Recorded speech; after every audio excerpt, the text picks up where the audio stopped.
16th century Japan. Brave men ride into battle, fighting an evil emperor. With their only hope, a golden scepter that can open the gates of time itself. Now, in their darkest hour, come four brave fighters from another time, another place, another species. You were expecting maybe the Addams Family? They're back, and they're back in time. Hey, dudes, check it out! We're in Shogun! Once before, demons defeated my ancestors. Now they have come back for me. Talk about your quantum leap! My cannons can destroy these monsters, my lord. Uh-oh, this doesn't bode well. I love this stuff! How are we gonna get home? Silver!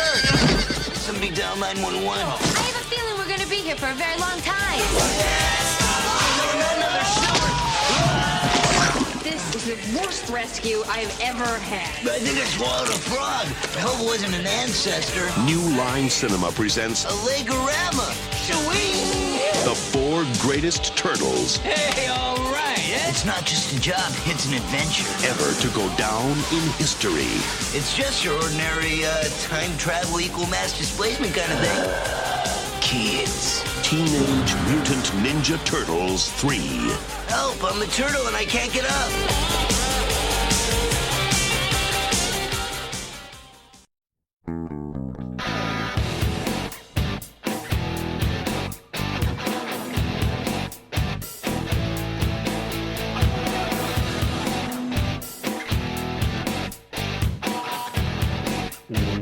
Welcome to They Call This a Movie, testing the strength of friendships, one terrible movie at a time.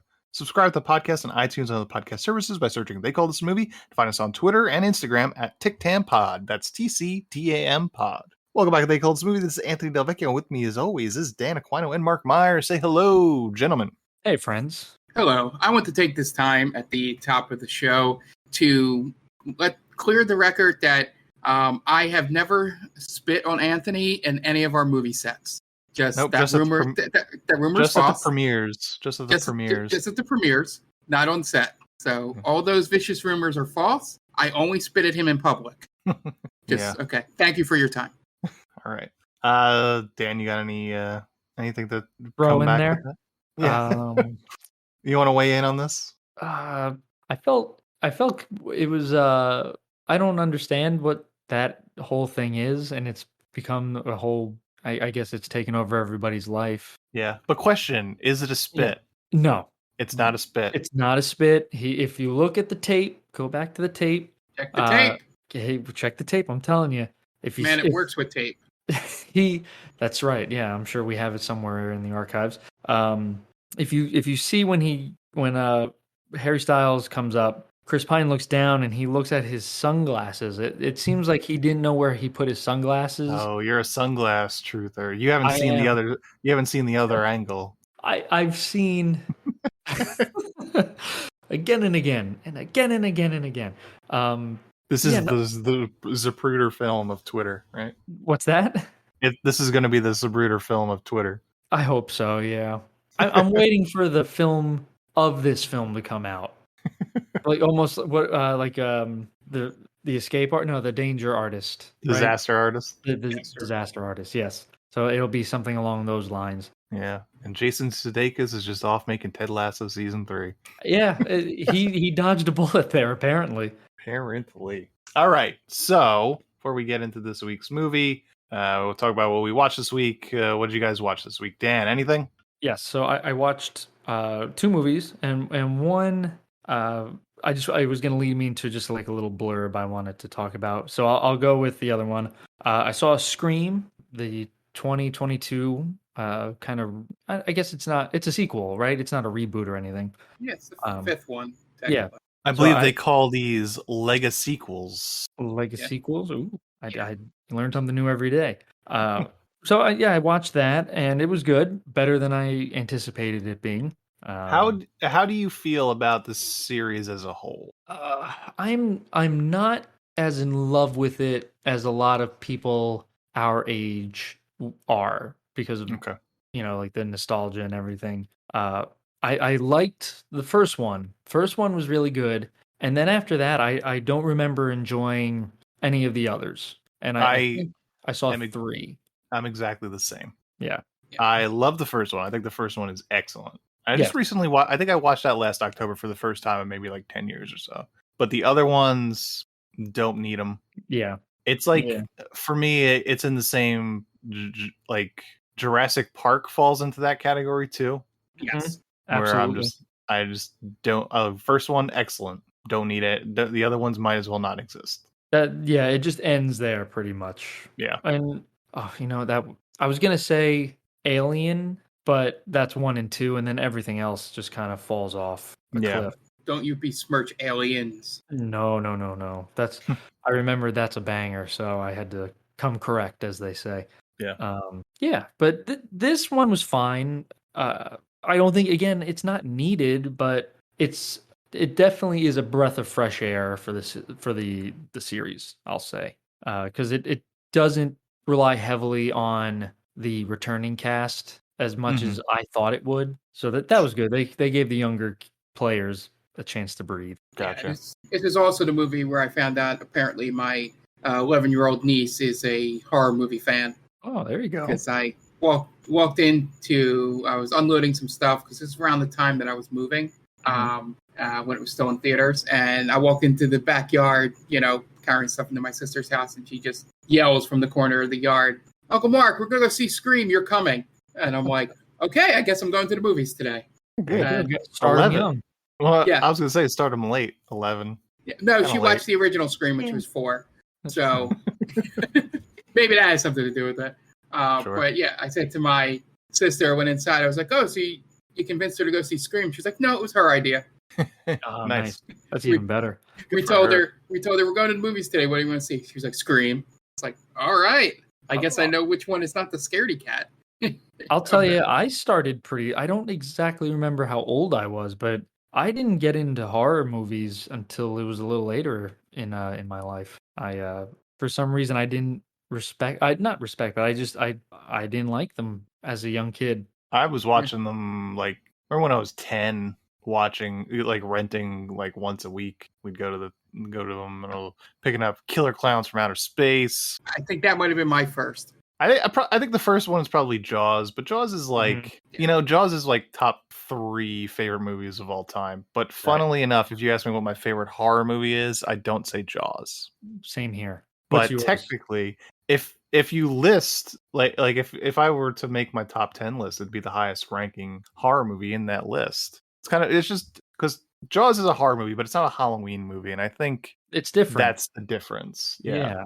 It's the same thing because technically the original King Kong is considered horror. It came out as a horror movie. Right.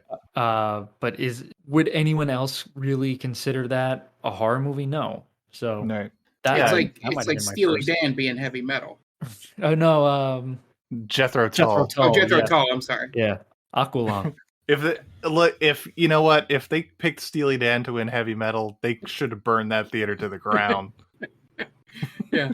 Jethro Tull, while not making it a lot more sense, makes more sense than Steely Dan. I have to check in with our 2 friends that now have kids. I want to ask them if they're Steely Dan fans yet, because I feel like It's just that's automatic. the right. It's automatic, yeah. Like when you bring your kid home, they send you home with the Steely Dan Greatest Hits album. This is for Dad. I felt that way about Hall and Oates. Once you hit 35, you automatically become a Hall and Oates fan. Hall and Oates are awesome. Steely Dan, I can't name a goddamn song from Steely Dan, but I don't have a kid yet. Once I have a kid, I'm gonna be like, man, I'm gonna have Steely Dan up on the Spotify playlist. The top 1%. Yeah. What happens in the first week of having a kid? You get your Steely Dan album, you put it on, then you do that pose where your hands are on your lower back, and you're just looking out the window. Yeah. I can imagine at the hospital after your child is born, they just like Matrix plug something into the back of your head, and they just upload Steely Dan. Yeah. Now you're an expert on Steely Dan. Just standing out in my front yard, admiring my mow job. Yeah. You do that Steely anyway. Dan. Yeah, absolutely. In your dad's stance. My dad's stance with wearing my New Balance. Yep. Oh, yeah, I kind of felt the same way about just life in general because I always thought, every parent that I know, every dad, they're smart as shit. They know their stuff. So, as a kid, I just figured when you become a dad, you just automatically gain this encyclopedia of knowledge just out of nowhere. Just someone comes down, you're like, all right, now you know everything. Yeah. So we started this talking about Scream, and we got to Steely Dan. Look at that. Oh, so yeah, I just real quick because I was not planning to talk about Steely Dan.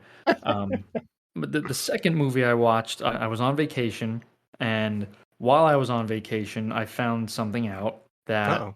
I am insufferable to watch movies with while high. Oh, okay. Yeah. Oh, High on life, right? Sure. I don't think we needed the end of that sentence, Dan. Are they gonna come after us? No, Oh. I'm just saying if you cut that off, the sentence is still true. Oh, well, yeah, that is a good point. I'm even more insufferable while high. We were watching Crazy Stupid Love, Okay. and I'd never seen that movie before, but somehow I was able to spoil the whole movie while everyone was watching it. Okay. So, I was a little too. I took too much, and I'm saying like, oh, well, this is stupid. Emma Stone's the daughter of Steve Carell. How do you not know that? We haven't seen this movie. I'm like, oh, well, it was so obvious. Man. Yeah. Yeah. Sorry about that. Yeah, I apologize. Sorry, audience that hasn't seen Crazy Stupid Love out there.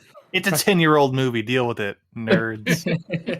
Yeah, I apologize to any group of friends or just people in general. I'm going to try to curb that. Gotcha. But All that's right. it for me. Okay, cool. Mark, what about you? What'd you watch this Yeah, week? so I watched, technically 2.5 things. I'll get to the half thing in a second. The first thing I watched was I took advantage of $3 movie day, as I said last week, that I would on Saturday, and I saw Top Gun Maverick. And Dan, why didn't you tell me this was a good movie? Why did I or why didn't I? Why didn't you? Oh, okay. I must have slipped my mind. This movie's amazing. In the sense that it only had really one like ham-fisted scene in there in terms of trying to make you remember Top Gun. And that's saying something when there's a lot of like couple of returning characters and stuff like that. They just have a scene where the kid that's the son of Goose plays Great Balls of Fire on the piano, and I'm like, That one was a little weird. I was like, I was like, okay.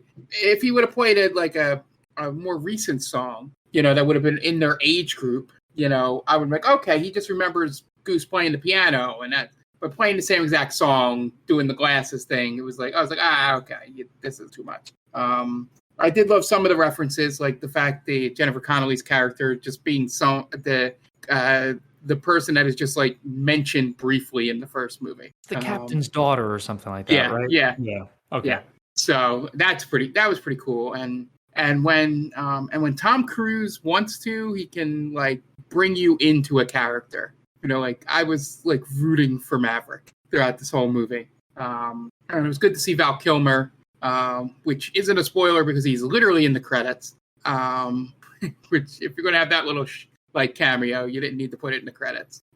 But yeah, I the only complaint I had was I wish they spent a little more time with the younger pilots to sort of build them up in case we want to make another one of these. At this point, I only know the personalities of like 2 of them, and a couple of them I kept confusing who they were throughout the whole movie.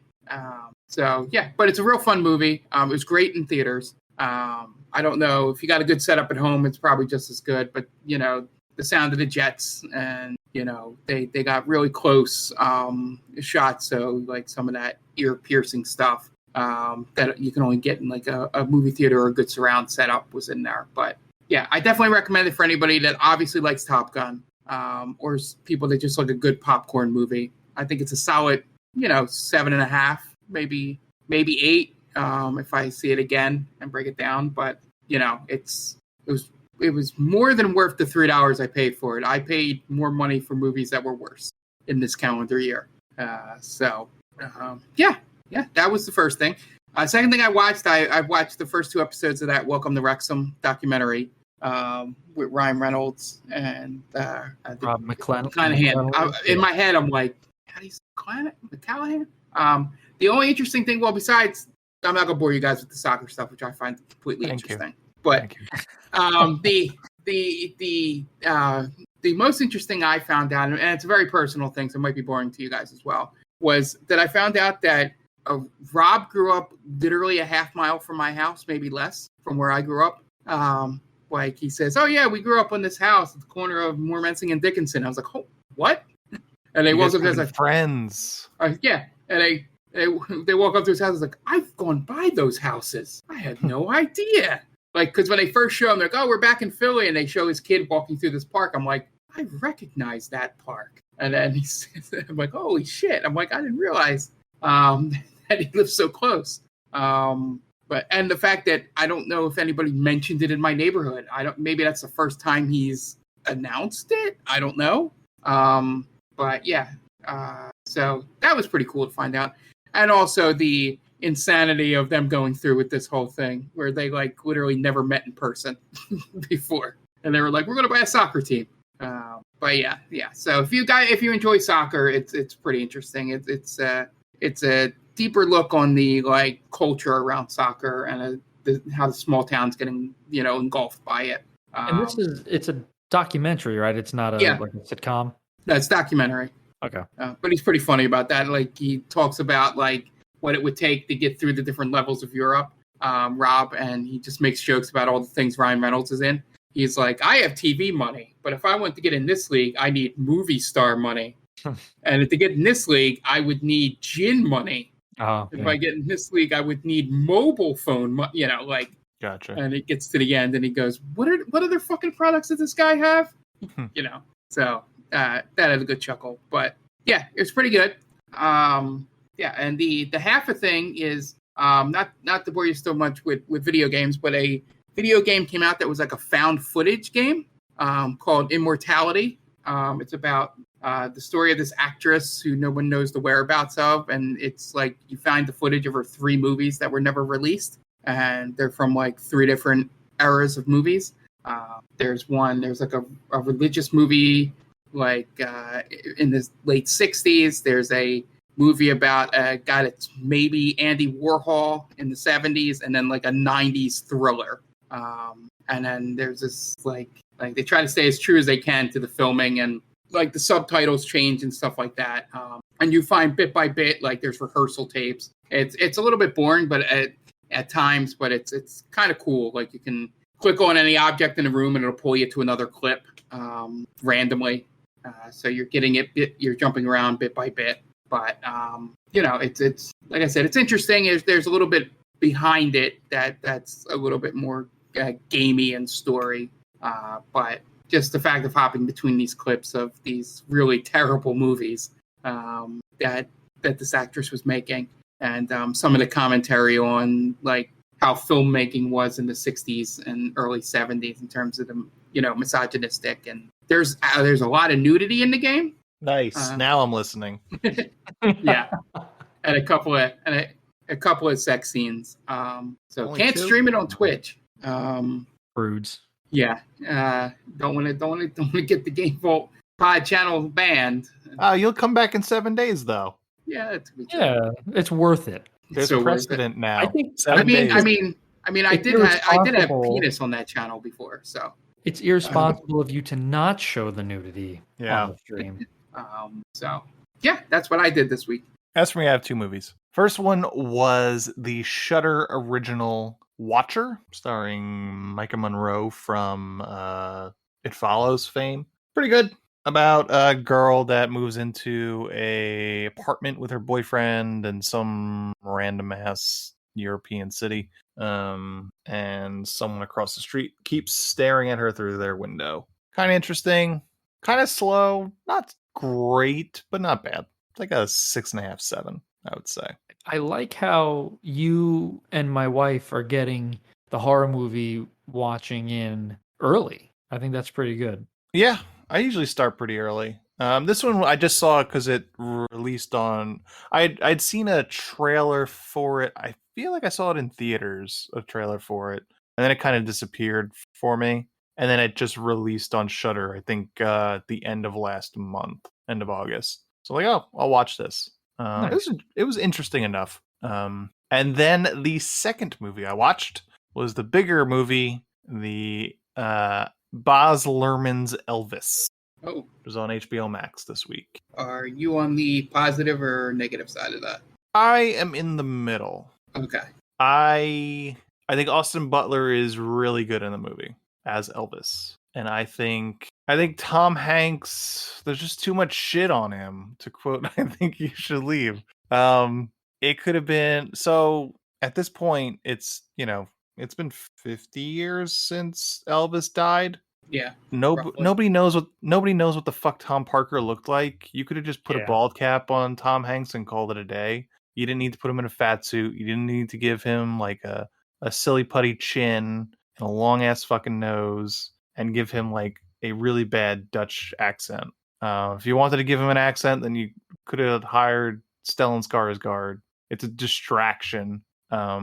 And the face is a distraction too. It's like nobody who gives a shit. It's such a hyperbolic movie. Everything is so like played to 11 that it's like who cares about getting accuracy of what Tom Parker looked like? The only person you need to be accurate is Elvis. Yeah, and he doesn't really even he doesn't look like Elvis. He's got the hair. He doesn't look like Elvis. Like it's not the spitting image. Yeah. Like, I feel like Joaquin Phoenix looked more like Johnny Cash than Austin Butler looks like Elvis. But he was really good in it. So they gloss over the fact that Priscilla was 14 when they met, which I'm not surprised. Probably the right move to do. But it also made me realize that I didn't really know much about him, like his career. I didn't really know that I knew he enlisted in service and he spent 2 years in service. What I didn't realize is that when he came back, he was basically he didn't perform or create music for like a good decade, for like all of the 60s just about. Oh, I didn't know that either. Yeah. So that was just his movie making period. That's kind of when he his star was like fading like super quick, and that's what happened with the 68 comeback special. Is kind of where he was rejuvenated in his music career. So that was interesting. Like that's that stuff, and like his upbringing and like his relationship with the Delta Blues and stuff like that was fascinating. I'm sure a lot of it is fixed to make him seem like he didn't just steal black music. But I guess if you grow up within that, that becomes like what you know. So it's like, yeah, it's not like he just came in and was like, I like this, I'm gonna take it. It's like he grew up around it. So it's like, maybe that's a little different. There's a documentary with oh man, I just had his name on the tip of my tongue. The guitarist that he hung out with all the time. BB King? BB King, thank you. Yeah, there's a documentary with him in it. And like how you were saying, like he grew up with it. He hung out with all those guys. So I guess you feel as if you're in it, right? Yeah. Makes sense. You become a product of your environment. He grew up poor. He grew up in black neighborhoods. I'm sure that's all the music, like gospel stuff, is where he heard most of his music. So it's like, what it's like. Well, I'm white, so I'll do some. I don't even know, because Jimmy Page stole black music too, and I don't think he had the same backgrounds. I don't know much about that one. And that's all I watched this week. Before we get into this week's movie and before we take a break, there is some announcements we should talk about. This is episode 198. So we are fast approaching episode 200, which is very exciting for us. We don't have much special. I think, maybe we'll do, instead of a poll movie at the end of this month, maybe we'll do just a 200th episode spectacular like we did for the 100th. I haven't decided yet. But with the episode 200, I think we're going to do some changes a little bit. We talked about this a few weeks ago, but we might be putting an end to this "What Did We Watch This Week" segment and replacing it with something else. Yes. It made sense during the beginning of the pandemic, because because I think we were all watching more things than we have been recently. Now that everything is opening back up, so it's hard. Sometimes we're dancing around plot points so we don't spoil anything. And then we wait around for each other to watch movies, and then we're talking about movies that were released 4 weeks ago as if it was just new. So I think it's just run its course. So we have some ideas for how we're going to, kind of keep similar format, just kind of replace this segment with another one. So be on the lookout for that. We'll probably do that starting on October, to be honest with you, to kick off our 31 Days of Horror with kind of a new format. I think, and also with that, I haven't decided yet, but we might move to releasing these episodes on Fridays. I haven't decided yet. I'll have to see what that does to the schedule. But just basically, we record these on Tuesdays. Our backup day is Wednesdays. We're recording this on a Wednesday. And I would just like to have an extra day, basically. I think you've earned it. Yeah. So usually when we record on Wednesdays, I have to put these up later than I like to have these up for you when you wake up. But that means I have to edit as soon as possible. You know what that really means, though? We're just going to record on Thursdays. I hope not, because I want to keep Tuesday as our usual record day. Okay. And then just release it a day later. Yeah. Sounds the good. plan is not to move everything up a day. The plan is to only move the release date back a day. So, but haven't decided if that's actually going to happen yet, but it might. But so if you're listening to this, just be on the lookout. If you realize that it hits October, that doesn't really screw us up through October though. It'll just matter once we hit a month when the Thursday would have been the last day of the month. So looks like we're good at least until the end of the year. So we're in the clear for that. So that's all we have for that. Be on the lookout for brand new episodes. Our 200th episode is coming up, and we got a special one there. But we're going to take a quick break and some ads to pay those bills, and we will be right back.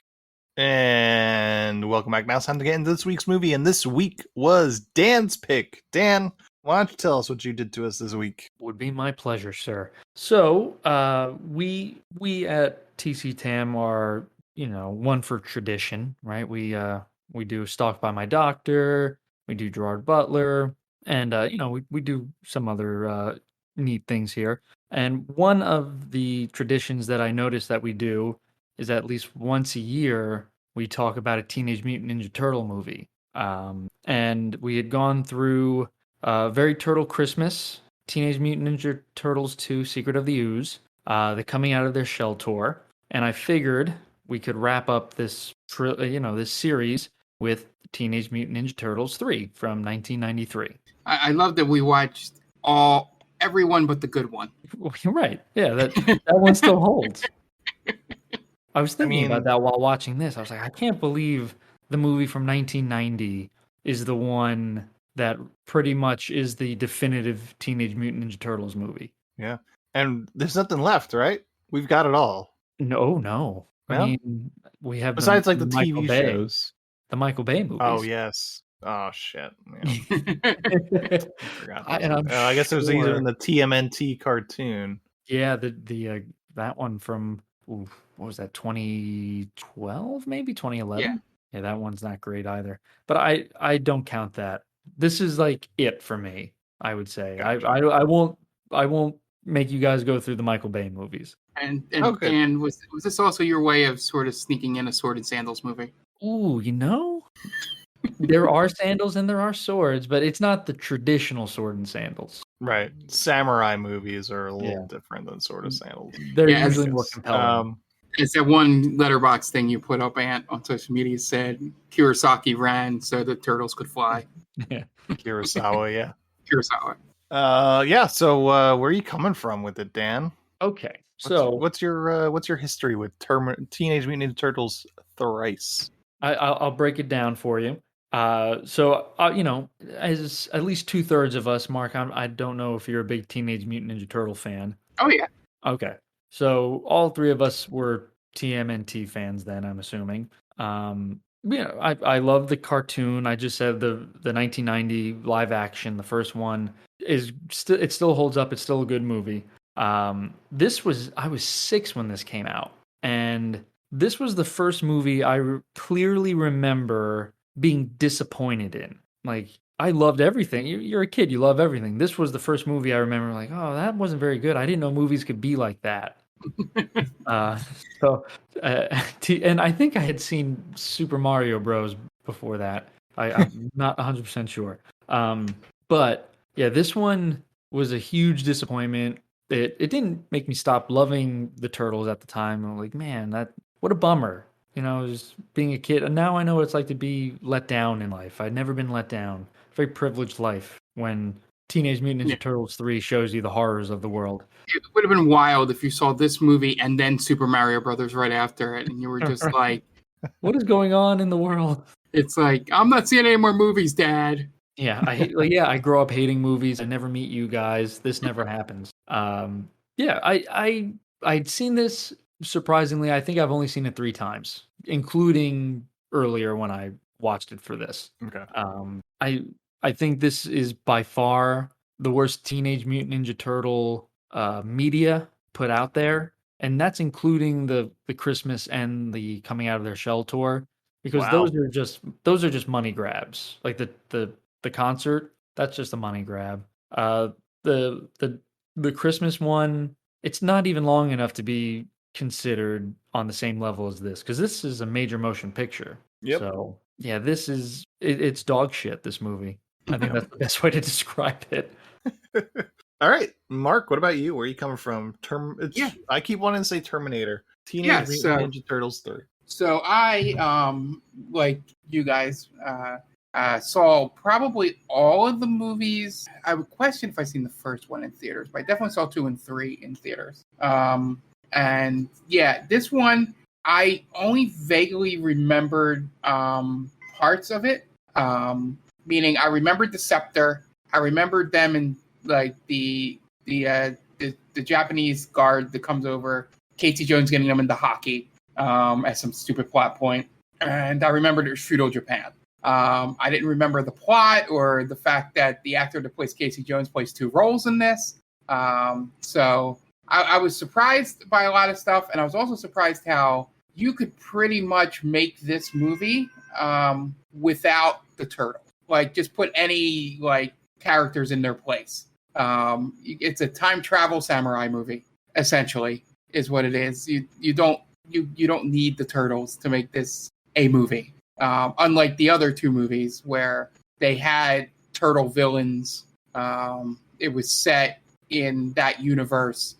Like, you couldn't make a movie where Shredder's the bad guy and the turtles are not the heroes, if you get what I'm saying with that. Yeah. One cannot exist without the other. Yeah. So I think that was the main thing that threw me off with this. And yeah, it was kind of boring. In the sense, and not even in the boring sense where I'm like checking the time every 5-10 minutes. I sort of was surprised because I remembered sort of what the ending looked like them storming the castle or stronghold or whatever it was. And I saw and was like, oh, we're already at this scene. Oh crap! It's been an hour. I didn't even realize that. I guess I kind of just zoned out more than getting bored. But yeah, it's real bad. And they even try to do some, pop culture references, and they're not even that good, even for the time period. And yeah, they could have done so much more with the third Turtles movie. There were so many other villains that I don't think they had in the first 2. Like, I think you still had Baxter and all those guys left. I don't think Krang was in either one. Krang never shows up. Yeah, so I mean, they had villains on the table to go do a third movie, even if it's a cash grab third movie. But yeah, this was misses on all levels. They didn't even. It was like they had to rent out the Splinter costume, so they only got them for like 2 days of shooting. That's why you only see the upper half of them throughout the whole movie. Yeah, they couldn't afford it. But yeah, it's basically, I wish it was better. So, but this is what we got. As for me, wait, are you saying there's Shredder in this movie? Did I miss that? No, he's not. Okay. I was like, wait, where was he? I have seen this movie once, and it was a rental. I think at this point in 1993, I was over the Ninja Turtles. I don't. There was not a long tail in my Ninja Turtles fandom, and this one missed it. And I either rented it or it came on cable, and I watched it that way. And I feel like I remembered a lot more of this movie than I probably do. And only because the things I remember are like their stupid quips while fights are going on. And I feel like it's copy and pasted from the other two movies, or at least Secret of the Ooze, because they just don't shut the fuck up when they're fighting. Yes. And none of it makes sense. Like I wrote down one. Haven't you ever seen a pinball machine before? I don't know what the fuck that means in context, out of context. No one's playing pinball. Yeah. This movie felt as long as Elvis did. How long was Elvis, by the way? 2 hours and 20 minutes. Okay, so I mean, this was only an hour 35, I think. It was 96 minutes. Okay. This felt very long. It's just not good. It's not good.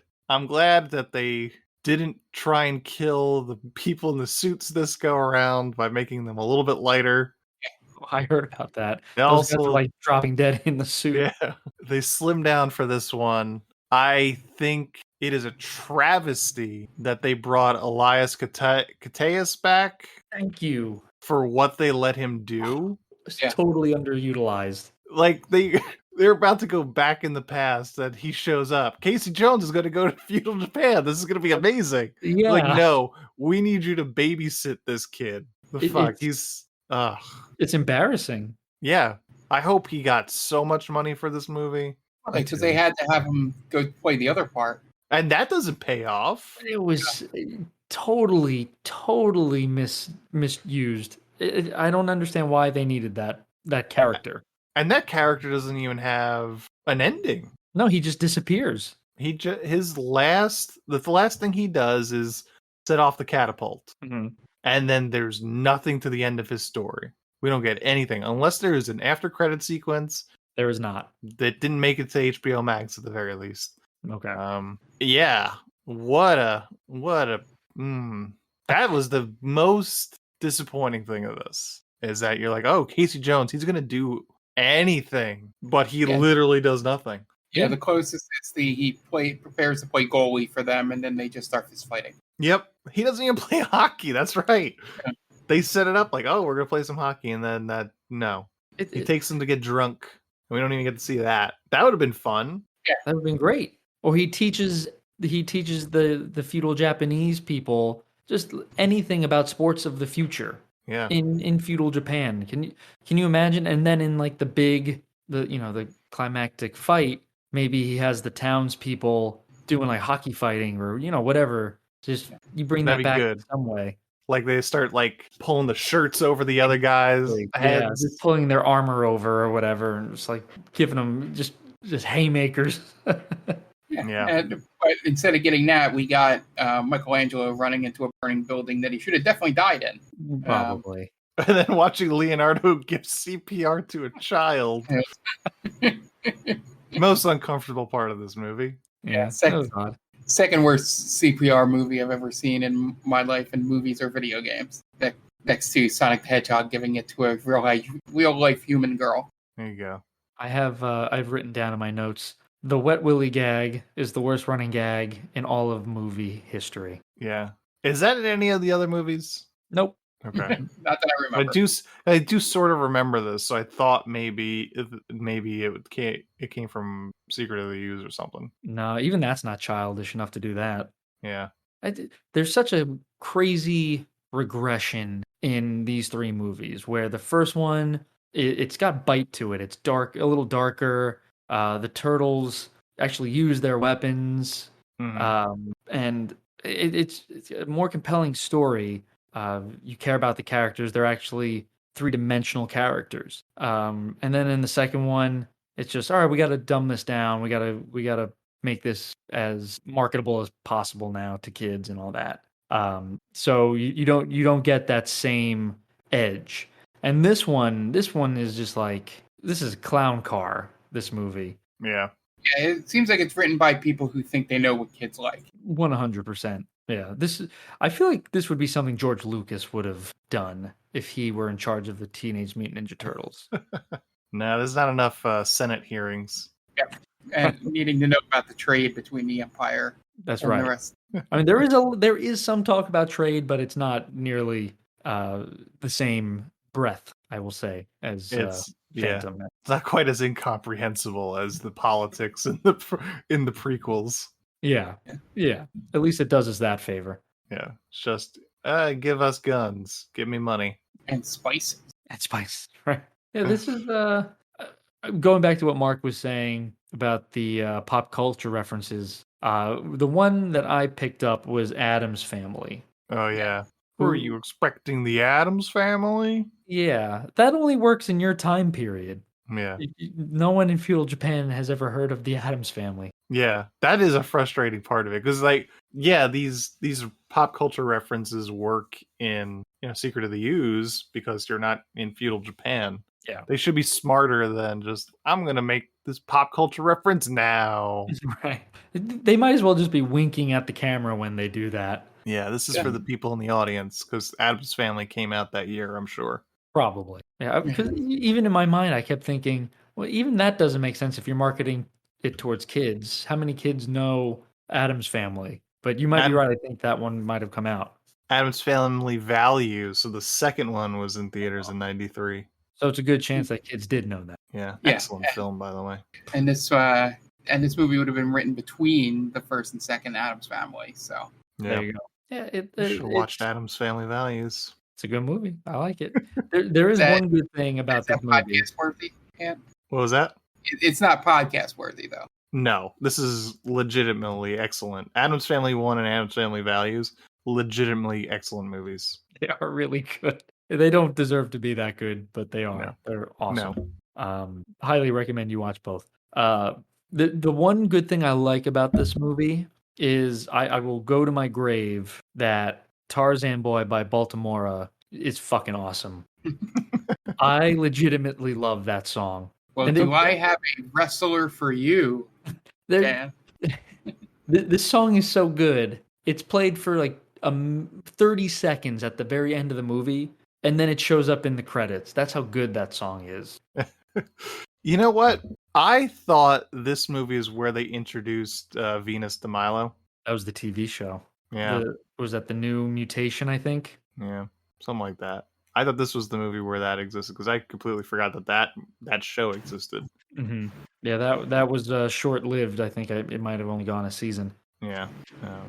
Yeah, so Teenage Mutant Ninja Turtles 3 from 1993 is directed by Stuart Gillard, who was a Disney director. He directed Rocket Man with Harlan Williams, Full Court Miracle, Twitches 2. Then he moved on. Twitches and Twitches 2. Damn.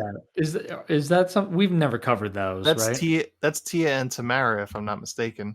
Oh, okay. And then he moved on to Mega Piranha after that, and he did just a ton of television, like 3 or 4 episodes of like every show that you could think of. Yeah, I see that his movie progressed upwards. Yep. Stars Elias Koteas, Paige Turco, Stuart Wilson, Sab Shimono, Vivian Wu, Mark Queso, Matt Hill, Jim Raposa, David Frazier, James Murray, and John Aylward, with voices by Robbie Rist, with the copyright circle R on his name for some reason in the credits, Brian Toshi, Tim Kelleher, and returning as Donatello, Corey Feldman. IMDb score of 4.7, Rotten Tomatoes score of 19%. Budget $21 million, box office $42.2 million. A lot more than I would have expected. Yeah. But compared to the original, $202 million, and sequel 78.6, not quite the same. Yeah, I think the first Teenage Mutant Ninja Turtle movie held the record for the highest grossing independent movie for quite a while. Yeah, I think Passion of the Christ made just ridiculous money, and that broke it. Yeah. Maybe Blair Witch Project too. Ooh, that is a good bet. I think Blair Witch Project didn't make $100 million, but it only cost like $65,000. So like in terms of its profits, it's like but it's not like relative. High. The gross isn't high, but the net. That makes sense, right? Because if it costs like you said, somewhere around 65,000, and it made 5 million, 10 million. I think it was That's something like, huge. I think it made like, I don't think it made 100, but I think it made like in the $60 million, something like That's that. massive. Yeah, huge. That's all profit. Yeah, the only good thing about this movie is it reminded me that Paige Turco was in a mid-90s TV show where Gary Cole played the devil who was a sheriff in a small town. American Gothic? Gothic. Yep. Ooh, that show was weird. Yes. And it had a lot Lucas, of... Oh, Lucas Black is the kid. Yeah, Lucas Black. Yeah. Yeah, there's a lot of people, I was looking through the credits, there were a lot of, that guy. Yeah, I'm looking that up right now.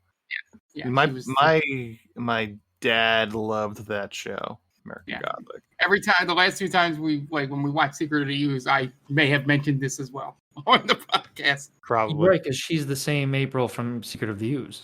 Yeah. All right. Sarah Paulson's in that show. Yeah. Yeah, there's a lot of background, TV character actors. I don't recognize their names, but I saw their faces, and I'm like, oh, yeah, him. Only 1 season. Yeah, but just the idea of Gary Cole playing Satan, who is a sheriff in a small town, is just funny to me. That should have been a longer running series. Yeah. Do you guys want to get into the plot? Yeah, let's do it. Sure. All right. What do you got for us, Dan? I'm just going to give a quick shout out to our good friends, Tia and Brittany. I would like for you, the listener, to check out their podcast that we plug every week. So if you're listening, you know, but if not, if you're new here, Tia and Brittany have a podcast called The Top 10 with Tia. And it's a weekly podcast where Tia and Brittany just quickly break down their top 10 list of the week. So if that's something that you enjoy, head on over to geekvibesnation.com, search Top 10 with Tia, and, go check them out. Okay, great. And we are going to take a quick break, and you guys are going to listen to messages from friends of the podcast. So we will be right back. Hey, this is Canon. Padawan J. Coach Duffy. From the Ocho Duro Parlay Hour podcast. Every week, the ODPH is talking sports, movies, TV, comics, and more. It's always a parlay of topics on each episode. You can find the ODPH on Apple Podcasts, Google Podcasts, iHeartRadio, Spotify, Stitcher, Podbean, and wherever you find great podcasts, such as the one you're listening to right now. Don't forget to check out OchoDuroParlayHour.com, where you can find the links to all of the ODPH social media accounts, links to the bands whose music you hear each week on the show, hashtag 607 podcast info, and parlay points, our companion blog section of the show. Thanks for listening to the ODPH. Now get back to your regularly scheduled podcast. Welcome, travelers. Seems like you're looking for a story. Well, I got one for you. It involves adventure, friendship, and all sorts of... Earl, why don't you tell him about that time I stole that big-ass melon? Yeah, I was going for more... Or you could tell him about the time I kicked your ass, Earl. I wouldn't ever tell him. Do I need to get my ref gear on? Okay, everyone, shut up. Now come with me as I tell you a story from afar. Hey everybody, my name's David. I'm the DM for From Afar Podcast. From Afar Podcast is all about 4 friends separated by distance, but brought together by adventure. Hope you all stop by and give us a listen. Thanks.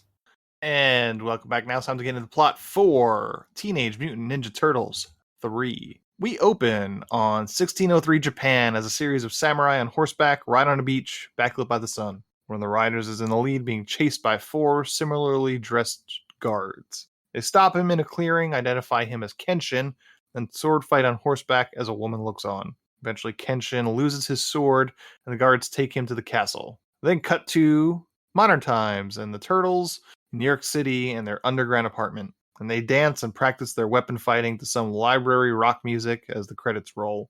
One thing that I noticed with the, I was going back on how the regression of the movies were. They even regress in how they introduce the Turtles. In the first one, they're in the sewer and you see their shadows before you actually see the Turtles come into frame. So it's like a little air of mystery there. The second one is them jumping into the frame. So you get an action shot. They're about to fight. And this one, they do like a little conga line, and it really sets the tone for the movie. If you were expecting a solid flick, don't go any further. Yeah, definitely.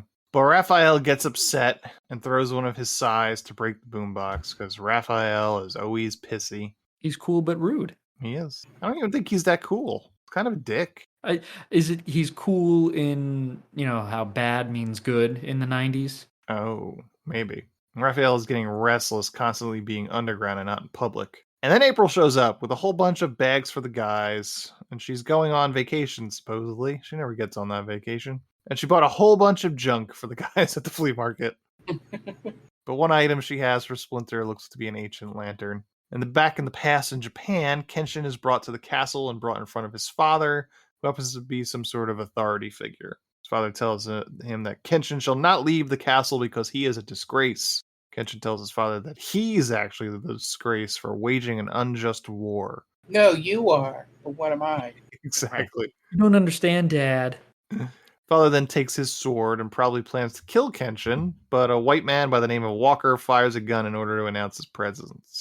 Father thought Walker was dead, but Walker assures him that he is in fact alive, and so are his men, who have managed to subdue the Emperor's sentries, or whoever this is. Isn't that kind of a strange way to introduce one of the main villains in this movie?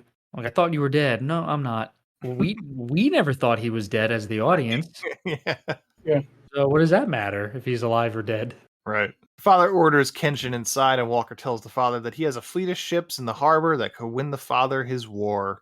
Meanwhile, Kenshin goes into the temple and starts tearing the place apart until he finds the lantern and a scroll that starts to read from it. The lantern then lights up. And it does so back in modern New York as April's holding it, and suddenly she disappears, and then Kenshin materializes in her place and in her clothes apparently as well.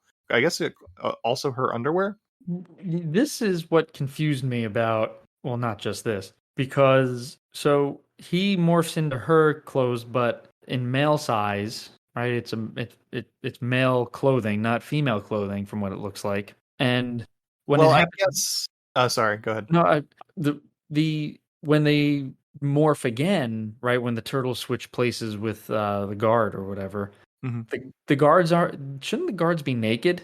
So yes, but they're wearing like these loincloths almost. Loincloths that I'm guessing was underneath their guards' clothes. Yeah, or essentially they're replicating shells. You see, that's what I'm saying, Mark, right? Where the turtles should morph into, and because the turtles do morph into the armor of the guards in feudal Japan, but the turtles are naked. They only have a belt. They're saying their shells are clothes. I don't know. We missed out on honor guard dong here, so. I mean, I'm not saying that should have been in the movie, but that's what they were trying to get across in this kids movie, Dan. What are you suggesting, Mark? That the loincloth stuff is supposed to be like their shells. That's why it's up their back, and there's sort of just supposed to be like the shell part. Oh, I didn't make that connection at all. I just figured I just figured they needed to put them in something because they weren't going to make them naked. So it's just like they gave them something that they'd wear underneath the feudal Japanese underwear, essentially. Probably, it looks like it rides up pretty high, man. Like it's got to be uncomfortable. Well, it kind of looks like some sort of similar to like a sumo. I don't want to call it a diaper. Like a gi? Is it a gi? I could be way off. No. I apologize. Feudal Japan underwear. They probably didn't wear. Well, that just kind of looks like a thong. Oh no, it's like an Endo period woodblock print of samurai putting on a fundoshi. It kind of goes like over the head. Yeah, it's weird. Yeah, it looked uncomfortable, is what all I'm saying. Yeah, I don't know. That's what I thought it was, but maybe I'm wrong. You guys are both right. But anyway, getting back to Kenshin's clothes, I think that's why she specifically is wearing like a leather jacket and shit, so it wouldn't be weird. Almost baggy-ish clothing. Yeah. It's like she knew she was going to be switching places. Yeah, and the excuse they make is Splinter, you find out a little bit later, that the transformation has to be somebody that weighs exactly the same. So Kenshin's like 110 pounds. Yeah. The Turtles and Splinter know an awful lot about time travel in this movie. Mm-hmm. They are very well versed in it. Question, Dan. Yes. Did Splinter ever speak Japanese before this? Did any of them ever speak Japanese? No, did Splinter? Oh, Splinter. In the first movie, I don't believe he does. Because he seems to be fluent in Japanese. I mean, he's from Japan. Yeah. So he learns from his master Hamato Yoshi, And I'm assuming, he was speaking Japanese, so maybe Splinter picked it up in rat form, and then it just carried over with him. Okay. Because it just seems like one of those things that they're like, okay, one of these people has to know Japanese when this guy comes over. And even after doing that, they excuse it away by going, oh, they would have ran into the English around this time, so that's why he knows English. Yeah. I'm going to be honest. I don't think any Japanese is spoken in the first two Turtle movies. That's what I mean. It was like... Yeah, I can't remember if they did. And I also like that they never translated the Japanese. It just said in the subtitles, speaking Japanese. Right. Just letting you know. The lantern starts to light up, and it does so back in modern New York as April's holding it, and suddenly she disappears, and then Kenshin materializes in her place and in her clothes. Back in feudal Japan, the same thing happens to April in Kenshin's place, but April is immediately taken prisoner by the guards. Turtles start interrogating Kenshin, who happens to speak English, and Master Splinter tells them that the scepter sent Kenshin and April through time, and they have no choice but to go back in time to get April back. Meanwhile, everyone back in feudal Japan thinks April is a witch, and they have a traditional Japanese ceremony over it while they try to interrogate her in a language she doesn't speak. Then she accidentally turns on her Walkman.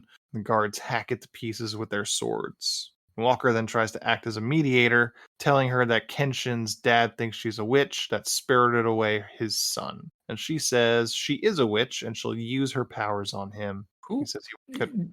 No one, if you're from the future, I don't think anyone would admit to being a witch in the past, because that shit will get you killed immediately. Yeah. Yep. So I don't know why she thought it was a good idea. Especially in the 1600s. Right. Yeah, they'll do whatever they want to you. You have no power there. Literally no power. You're in a lot of trouble. Your rights are so minuscule just by being a woman. Let's not tack witch onto that as well. Right. Yeah, you're at a severe disadvantage in that time period. And then he says he wants to interrogate her, but Kenshin's dad says he wants her to suffer. Walker throws up his hands and walks away. Back in New York, Donatello figures out that the scepter needs the same weight on both ends in order to swap their places. So I guess Kenshin and April are the same size, which would explain their ability to swap clothes. Then Casey Jones shows up ready to bust heads, but he's actually only here to babysit, which is extraordinarily disappointing. And Donatello... I wonder if it had to do with, did he have like scheduling conflicts, or they just blew it? I think they just had to blow it, right? It feels more that way, because Casey is in the movie a decent amount. Yeah, Elias Koteas is in it twice, Yeah. Oh, that's a good point, right? Because he plays the Englishman. There's no reason for him to be the Englishman. No. Doesn't come back in any way. Yeah, and so, I hated that. Even as a kid, I remember thinking, like, why would you think that's Casey Jones in the past? Yeah. Looks completely different. So the idea that he was there when they were shooting on the soundstage for the New York, and then they had him again, but then they're like, "You'll be this guy instead of Casey Jones, who everybody wants to see because you weren't in the second movie." Everyone was really sad about it because you were one of the most interesting parts of the first movie. Oh, he was so good in the first movie. Yeah, and then he just does nothing. It's ridiculous. Yeah, that's a problem. Yeah. And I guess the only payoff is that she looks at him and goes, "You look familiar." Yeah, that's so dumb. Like, he looks not like, obviously it's the same actor, but it's clearly not Casey Jones. Right. But there's no payoff. She just mentions it. If there was another actor there that didn't look like Casey Jones, the movie's exactly the same. Right. Right. And it's never mentioned like his last name is Jones and he's a great descendant of Casey Jones. Yep. Which would be, I think that's kind of screenwriting 101 there if you're going to throw in the same actor. Yeah, right. They do it all the time in Back to the Future. Right. That's all Back to the Future is, really. Yeah. It's the characters playing their past selves. Even to the point where it doesn't make sense. I think that's the third one, right? Yeah. Yeah. When there's a McFly in 1885 that looks like Leah Thompson. Right. Yeah. Because obviously she's not a McFly. She's not a McFly. Yeah. Jeez. Yeah. I think, and they even add the rat. Like, oh, you look familiar too. Like, oh, okay. I see where you're going with it, but come on. And Donatello says they need to rescue April and come back in 60 hours. Otherwise, the space-time continuum will revert or something. I don't know. Just it's gibberish that gives us a ticking clock in this movie. Right. Back in Japan, April is now in a cage in a dungeon, and another prisoner gets tossed in that looks exactly like Casey Jones, but again, it will not come up. As the turtles get ready to make the jump, Kenshin tells them of Mitsu, the woman that is leading the rebellion against Kenshin's father, whom Kenshin is in some sort of relationship with. After some Mikey shenanigans, they then use the scepter to travel back in time, and in their place, 4 of the Lord's guards are in their place, mostly naked. The original thought was that the scepter was in the temple, but appears that there might have been a battle going on. And indeed, turtles materialize in the middle of a battle on horseback in guards' armor. 3 of them go one way while Mikey, who for some reason materializes backwards on the horse, rides out of control in the woods and winds up getting knocked out and taken prisoner by Mitsu and her rebel forces. Well, it's because he's Mikey and he's silly. Wild It's so silly. stuff happens to him. Right. But I mean, like the physics of this time travel, the rules that they've set was that that wouldn't happen. He would materialize exactly where the other guy was. Right. And it's already been established that they pretty much know everything there is to know about the time travel in this movie, like how you do it. Mhm. So it should be 100% perfect the way they set it up. Yep.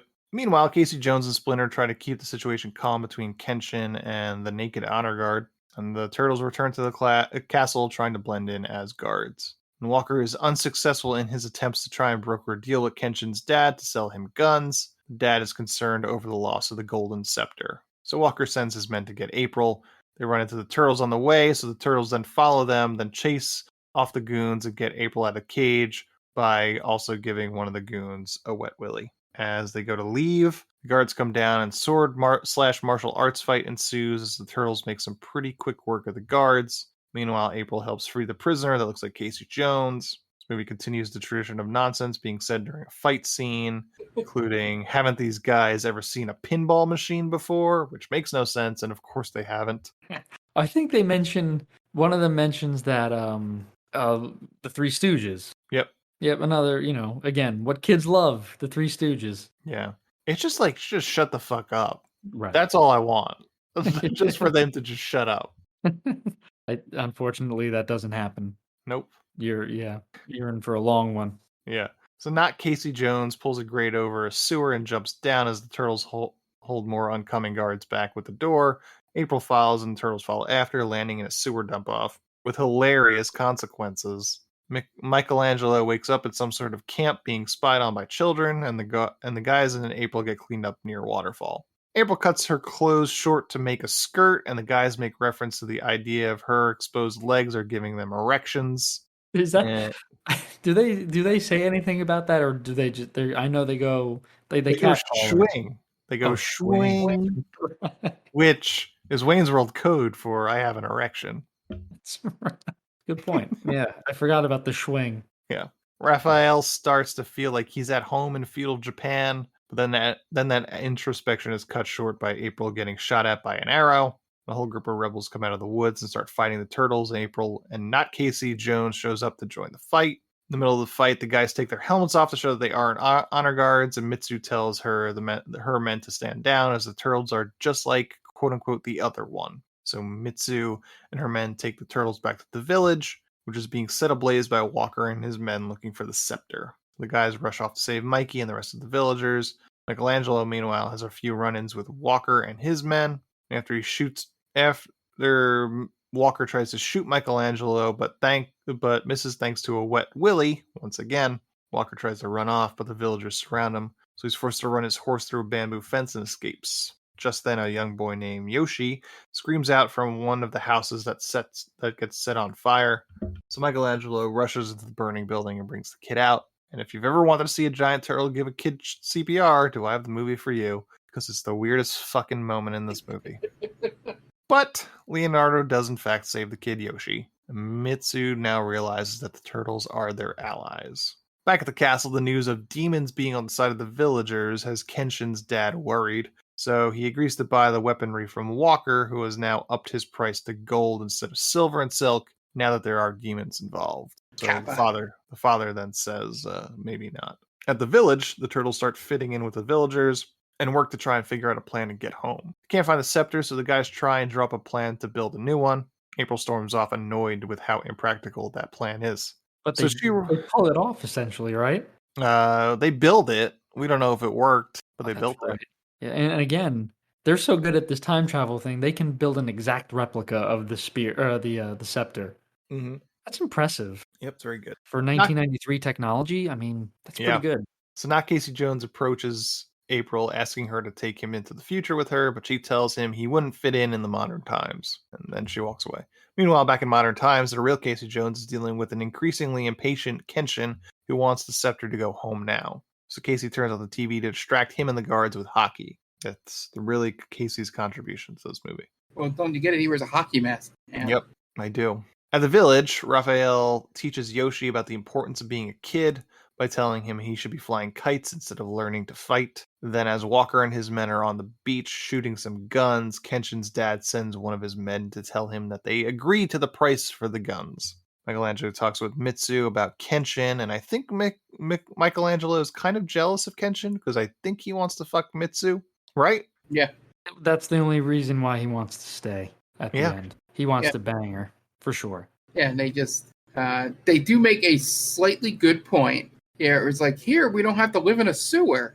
Like, 100%. The turtles should just live here, as far as I'm concerned. Really? They should move to a rural area. They seem to be. That's not the Teenage Mutant Ninja Turtles, though. Right. I think the turtles. So if they should go back because they're displacing Kenshin and the other guards that but they should also try and figure out a way to live in rural feudal Japan because they are more cut out for that life. 100%. I think so. I'd have to disagree, unfortunately. Why? What are they gaining from living in the subway? Well, it's their lifestyle more so than where they're living, right? Because they have 90s attitude, 90s fast food, and that's kind of pretty much it. It's just their whole attitude. So you don't get that in 1600s feudal Japan. Right, but Raphael is finally at peace there. He's realizing that there's more to life than just being angry and fighting. Michelangelo, he just wants to get his dick wet. Right. Weird turtle dick. A spiral turtle dick? Is that what we're... I don't know. Yeah, I think... And Leonardo is also just like, yeah, maybe I want to stay too. Donatello is really the only one that's like, no, I want to go back. Right, because of the technology, right? He would be lost in feudal Japan. They don't have the technology that he's used to. I think feudal Japan is more accepting of giant mutant turtles. Oh yeah, I'm just saying that in terms of machinery and technology, it would be more of a hindrance to Donatello. Sure, but not to the others. No, to be honest, I think the only one who would really fit in would be Leonardo because he is more respectful. He's always been the teacher's pet kind of thing, where he respects the traditions and the art form of martial arts and everything. So he has a better demeanor for that time period, I guess. But they could live among the villagers outside in the sunlight. It would take away their edge, man. They wouldn't be cool. They wouldn't be hip. There was no cool people in feudal Japan. No, I don't. I'm just kind of talking out of my ass. There's more to life than being cool and hip. First of all, it's not what I was taught. I've been chasing it ever since I've seen this movie. Look, you are very cool. Thank you.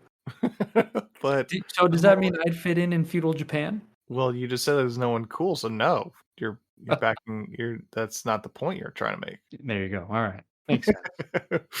Meanwhile, Casey is trying to teach Kenshin and the guards how to play hockey. It does not go well. Kenshin's dad officially signs on the dotted line for the guns. The turtles now have their prototype scepter that they have built, and then Raphael and Michelangelo fight over the scepter and promptly drop it down a well. Yes, that's time wasted.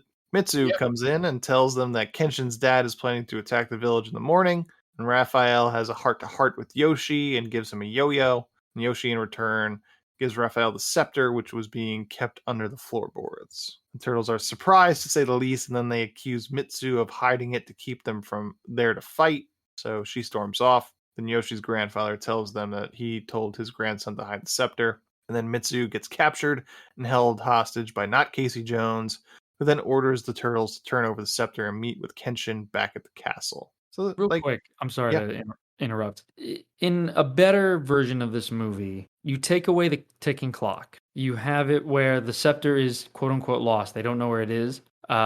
It's discovered under the floorboard, and you kind of play it out the same way it's going, right? Where the villagers needed the turtles to help fight off the daimyo and Walker, right? Mm-hmm. But instead of having the ticking clock, you just have it be the turtles decide to stay there and finish the job. 100%. Right? That's how the progression should have gone, because they're honorable, they're heroes. Yeah. They should just steal the plot of Seven Samurai. Yeah, With time and travel. make it for Time kids. travel. Throw time travel in there, and then that's it. They're there to help the farmers fight an impending force. Yes, 100%. That's again, it's a kid's take on that movie now. It's perfect. Yep. Yeah. Because the ticking clock doesn't really come into play until they find the scepter again. Right. They don't really mention it until like, oh, there's a scepter. We have 2 hours before we have to do this. Yeah. Because of magic. That's really. Yeah, I don't know why. I don't even know how they figure out that it's the whole 60-hour thing. Is it in the text or something? Or do they just figure? Donatello just hooks it up to a computer, and that's what he learns. Yeah, it's like there's not even like any rhyme or reason to it. Like it's not like, oh, we got like 60 hours. It's not like saying we got 48 or Right. Yeah, it's like 2.5 days. I'm like, okay, I guess technically number. You know, and all this stuff happens in 2.5 days. It's kind of crazy. Right. Yeah. And going back to a better time travel movie, Back to the Future, at least the stakes are more original to me, right? It's you have the picture showing everyone disappearing. Mm-hmm. That's a better version of the ticking clock. It's unique. This is just it's Escape from LA or Escape from New York. You have X amount of time to go get the president. Yeah, it's just like if we don't get it done in this amount of time, magic stops working. Right. Yeah. The easiest way to MacGuffin something. Yeah. Yeah. Oh, it's magic. Yeah. So they give not Casey Jones the scepter, and he rides off with Mitsu. And Walker then turns Mitsu over to Kenshin's dad, who accuses her of having Kenshin and the scepter. She tells Kenshin's dad that she doesn't have the scepter. Walker does, and then tries to kill Kenshin's dad, but Walker stops her, and then they take her away. Walker goes off, and not Casey Jones finds him and turns over the scepter as a way to get out of being Walker's spy. Then April strolls into the castle as part of a plan to have the turtles gain entry to the castle via a sewer system. They climb up and dispose of the jailer, then free Mitsu. Meanwhile, April tells Walker that not Casey Jones is a scoundrel, and Walker says, of course he is, that's why I hired him. Yeah, he's my guy. Oh no, really? Why didn't you tell me this? Yeah. Yeah, they're essentially pirates, and she's just like, you know what? Your guy, he's not good. Watch out, he's a liar. He's not a nice man. Well, again, this is the same woman who admitted to being a witch. That's not true. Exactly the best. She is definitely not cut out for Feudal Japan. And she's an investigative reporter. That's true. You think she would know how to be a little bit more manipulative? Vacation brain. You know what? She's in a fog. I agree. On vacation. And they plan to send her to the dungeon, but she says she has information on Kenshin. Not Casey Jones said they should listen to her, but Walker tells him to know his place and go back to the beach and bring the guys back with the guns. Mitsu and the turtles make it to the temple where they see the scroll of the legend of the turtles. Then Kenshin's dad and his guards walk in on them. Kenshin's dad has some words about family honor with Mitsu, and they both advance on each other ready to fight. But Mikey gets in the way to break it up, and then one of the guards hits him in the shell, and then a fight breaks out. Guards and turtles fight for a while, and it winds up breaking out into the courtyard. Turtles manage to free the village prisoners, who start fighting alongside them. Eventually, Leonardo and Kenshin's dad sword fight. Leo gets the better of him and disarms him, chops off his little ponytail, then drops a bell on him, trapping him inside. Then not Casey Jones returns with the men with guns, and Walker shows up with April at gunpoint. He orders his men to take them all as prisoners and kill them all. There's my favorite line in the movie is in this scene when Walker shows up with the rest of his men and the guns. Donatello yells, "Oh no, guns!" I did hear that too. Yeah, I don't know why. It felt like something out of The Simpsons. The finger things means the taxes. Oh no, guns! Yeah. So he orders his men to take on all prisoners, kill them. Not Casey Jones says that wasn't part of the deal. So Walker says, okay, you can get shot too. So all the others line up to shoot them, but Leo says that Walker should shoot them himself, but he's too chicken because he knows that they're demons and he won't be able to shoot them, which is a stupid play. So in turn, he does him one better and plans to shoot a cannonball at them, but they duck into the shells when it goes off and it breaks the bell. And Walker runs away like a coward. Chase ensues, and he manages to make it to the top of the castle with the scepter in hand and his bird, because that's a personality trait. They have him dead to rights, and as he's on the edge of a cliff, so he throws the scepter in the air to make the turtles scramble for it as he tries to get down the cliff with a rope. But he forgets his doesn't bird. throw it that far. No, this is like one of the most anticlimactic moments where it's like you think he just did. Like, he just yeeted it into the sun, basically. Right. He barely threw it out of their reach. Yeah. And just, like, Michelangelo didn't even have to, like, leap for it. He just kind of steps a little closer to the edge than he probably would have liked. Yeah, it's basically a wide receiver catching the ball on the sideline, essentially, right? He's on his tippy toes right by it, and he grabs it. Yeah. And then Michelangelo catches it in a very anticlimactic moment. Then Not Casey Jones uses a catapult to knock Walker into the sea with a flaming rock, so he's dead. And the battle calms. The turtles look to go back home, but Michelangelo, Raphael, and Leonardo feel like they're more at home here, and they don't want to go back. Meanwhile, in New York, Kenshin is trying to use the scepter to go back, but the guards are out getting drunk with Casey Jones. Mitsu and April convince the turtles that they must go back to the modern time because they don't belong there, even though Michelangelo was pretty sure Mitsu would fuck him with Kenshin out of the picture. Oh, he was definitely all about that. Yep.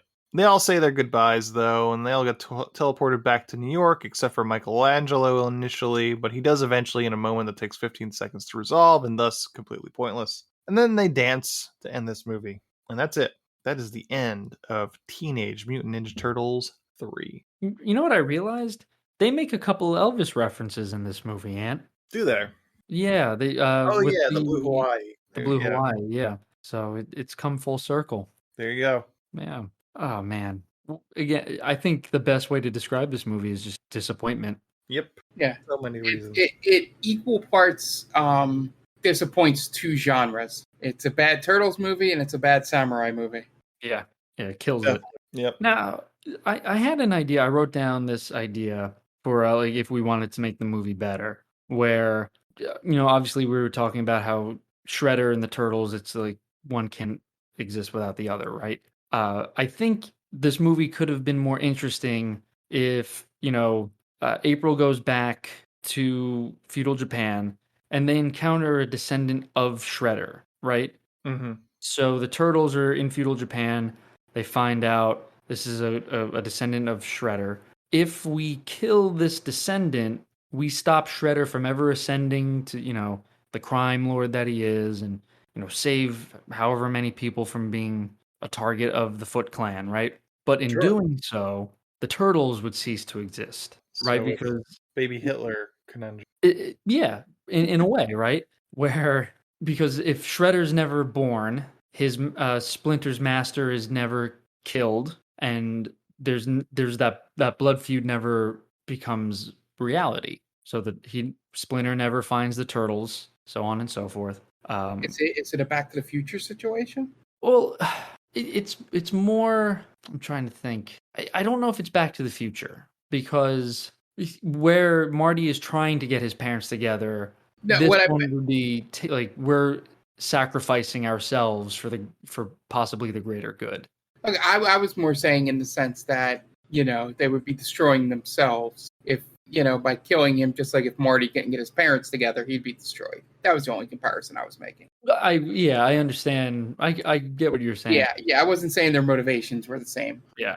No, it's I just think that would be interesting because right, like, what would you do like if you knew you could save all those people in the 80s and the 90s or whatever, but it's just you would cease to exist. So I mean, that's more of an adult theme. I don't think kids would really grasp it, but yeah, I think that would be a cool situation to put the turtles in. They've never been in that situation. Is this like a killing baby Hitler situation? Well, that's what Ant was saying. Yeah, it's all these things cease to exist, right? Yep. But then you never know where we wind up or where everyone winds up. So yeah, I just a quick thought, because then it gives you a reason to have Shredder in it as well. Or a form of Shredder. Yeah, because it's not like Shredder doesn't wear Feudal Japan armor. Right. Right. That's they know the ancient art of ninjutsu, obviously, and they're from Japan originally. So it gives you a fresher take on Shredder, because I mean, you bring him back in Secret of the Ooze anyway, and he took a swan dive off of a 20-story building in the first movie. So why not just bring him back in this capacity? It's more believable. All I'm saying is that this movie needed more Kevin Nash as Super Shredder. Sure. I realize that I don't remember much about the first movie. So maybe I'll watch it one day. And worth a rewatch, I'd say. And that's it. Teenage Mutant Ninja Turtles 3. Not fun. And just underutilized Casey Jones 100%. That's its biggest flaw. Yes, I think so. Or at least most glaring. Yeah. I would have found it more funny. One last point with the Casey Jones thing, Ann. I would have found that when they find that scroll with the 4 turtles in it, it would have been funny if there was like a fifth person that sort of looked like Casey Jones, like with the hockey mask, sort of ancient Japan. Yeah. Yeah. Yep. So that's gonna wrap this up this week. Once again, we're approaching our 200th episode, so tune in for that in a couple of weeks. And that's gonna wrap us up. So the director of Teenage Mutant Ninja Turtles 3, Stuart Gillard. So, for Dan Aquino and Mark Myers, this is Anthony DeVecchio telling Stuart Gillard, well, you certainly made a movie, didn't you? Thanks for listening to They Called Us a Movie. Subscribe to us wherever you get your podcasts, and be sure to check us out on Twitter and Instagram at TicTamPod. That's TCTAM Pod. You can also check us out on TikTok at They Called Us a Movie.